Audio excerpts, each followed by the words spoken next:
Hey there, YouTube. It's Kurt here. I'm going to take a look at Samus in Melee today, and we're going to take a look at whether or not she can win a major. I think most people agree that she could win a major. She just doesn't have the representation yet to have won a major in the past. So I want to address one thing really quickly. Like, if we ask the question, can Samus win a major? I'm just going to say yes. What would it take? The short answer is basically representation. She doesn't have a lot of representation right now, unfortunately. But like she does have a lot of tools and a lot of techs that haven't been, I guess, maximized is like the word, or made massively efficient. So, well, we're going to get to the film, and I think one thing we could say about this is I think every Samus player out there right now, the best one that's currently active would be considered Morse code according to the 2019 rankings. And I think there's certain things we could utilize to round out all of these different fighters' capabilities and kind of mesh them into one. And I say this, I'm not the best Samus. I have mained Samus for a little while now, and I think as I've gotten used to her, I think I can commentate on what the weaknesses of each moves are, not only within my own gameplay, but with professional game players as well. I don't think you have to be an expert at necessarily playing the game to have an understanding of the game and know where it can improve. So first off, I think one thing that's underutilized here, and we'll open up Dolphin, and I think one tech that needs to be implemented a little bit more, the only person I've seen really do this is Goomy. Maybe Daryl does a little bit. But, so one thing I think that needs to be utilized a little bit more would be Samus's Tether Grab. So, hear me out on this one. To a lot of people, it seems gimmicky. So, but if we go into training, well, we don't even have to go to training because that's not going to show exactly what the advantage is. You really have to see the gameplay scenarios. But so let's get the Tether Grab here. So obviously, you can grab on platforms like that, which does provide its own advantage. And the disadvantage is that you cannot grab in the air, but that's only really, really up close. You can only grab in the air anyway, but not really the big deal. But the issue is, spot dodge. So your opponent naturally has the ability to spot dodge Samus players when they go for a grab. Like if they spot dodge at that moment when you have the regular tether, then your tether will just go through them. Whereas if you're using this, you can target the player and you can actually time it to when you actually grab the player. So I actually think, again, on stages like Final Destination, that's not as huge of an issue. You're not going to be using the extended grab that much on a stage like FD, but it does come up. Even on FD, the fact that you have a longer range with it can help out against certain characters. Not particularly Falco, because Falco will basically be laser spamming you the entire time, and that'll make your dodge... Yeah, that'll make your tether basically irrelevant. But the fact that you can actually time your grab helps out actually a lot and gives you a lot more utility. And the fact that you can grab on different platforms also matters quite a lot. So grabbing from that distance is just absolutely absurd. Again, better players know how to play around it, but sometimes you have the surprise factor, and if you utilize that surprise factor, then you can only... Even one or two grabs can make a huge difference in a game, and definitely in a match if you manage to pull it off a couple times per game. That's what I want to say most of all. The fact... Yeah... If you manage to pull it off a couple times, it can really give you the small advantage and definitely throw off your opponent.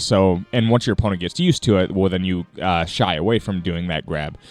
So one reason, the first stock, people may not use it because you obviously have to do the input to put it out, and you want to use your time as efficiently as possible during the first stock. So that's why a lot of people probably won't use it. But all right, that's what I want to say. Also, I don't think bombs are used as efficiently as they could be. Now, the frame requirements for the bombs are actually a little bit high, but there's just so many setups that you can do off the bomb. When you come out of a bomb, obviously you can get into a nair, and I think I've seen Morse code do this actually a little bit more than the other players, but I think the bomb meta overall is just not as utilized as it could be. So okay, without further ado, we'll go ahead and we'll exit out of there. Well, now Dolphin wants to be a pain in the ass. Yes, I want to stop the current emulation. Thank you. All right, so now we'll get into some film here. All right, so now we'll go into... This is probably the most famous match Plop has ever had. I'm just going to go through this video. They went to Stadium. We'll just go skip to the last one where they're nice and warm. And I'll go over his stocks. Now, this was quite a while ago. This was in 2017. So, yeah, I'll just do my best to do a set analysis. This is only 720, but that's okay. So, yeah, great opening from Plup. Absolutely fantastic opening. And there, sometimes when you, what's the word? Dash attack. Yeah. Dash attack tends to be very punishable. That was a situation. Maybe he didn't want to necessarily dash attack there. Maybe he was trying to predict based off of previous games. Again, that's a little nitpicky, but like with a player that's as good as Plup was known as the world's best Samus. But that's just the thing. Our bar of gameplay has raised so much since in a very short time span. Like players have improved so much, and even like with Leffen, like the average player is just so much better than they were in 2015, a very short amount of time. And that's why Hungrybox is starting to drop a lot more games, is because everyone else has gotten better. And kind of, I think Jigglypuff has moved down the tier list in a very short amount of time, just because she doesn't have as much capabilities as these other faster characters. And that's why Hungrybox is probably dropping games in Melee.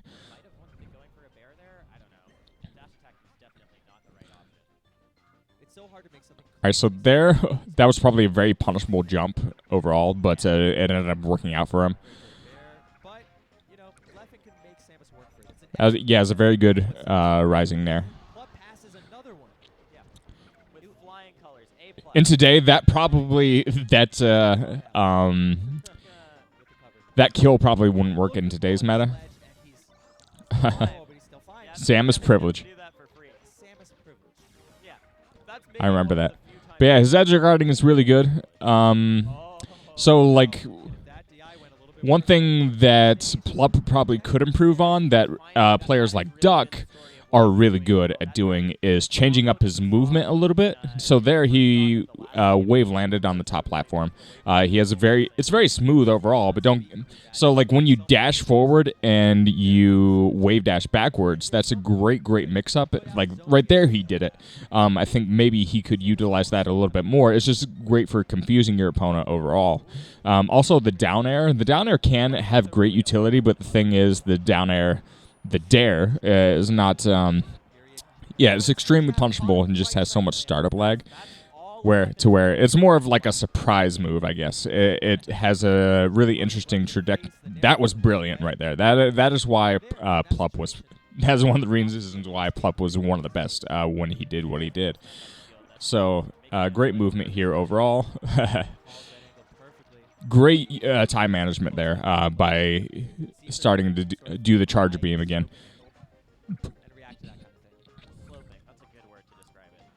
So yeah, there are very, very minor things that I'm commenting on so far that where he could have improved this set overall. And that's just the thing. It's like you pretty much have to perfect Samus's gameplay. But if Pikachu won a major, then... if Pikachu won a major, then Samus can definitely win a major, by all means. Yeah, there he probably could have followed up with a Nair very quickly, but... Yeah, I think that was a great approach with the forward tilt. It just didn't work out for him. It got predicted that time. But that's one of Samus's best tools is wave dash into forward tilt.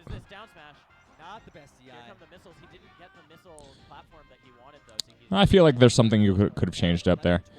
But we'll skip ahead a little bit here. We'll skip ahead to the last stock, just because this is the most exciting part.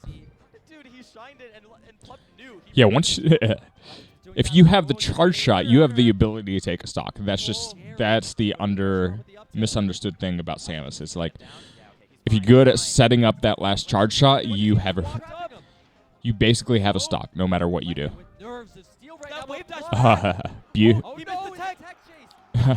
That is beauty. Oh, that was a little dependent on Leffen messing up there and not positioning himself right, but read perfectly by Plup.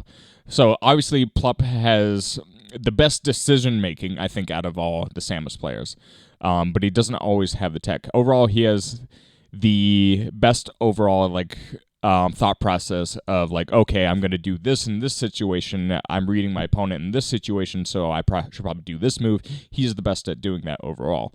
Now let's take a look at Morse code.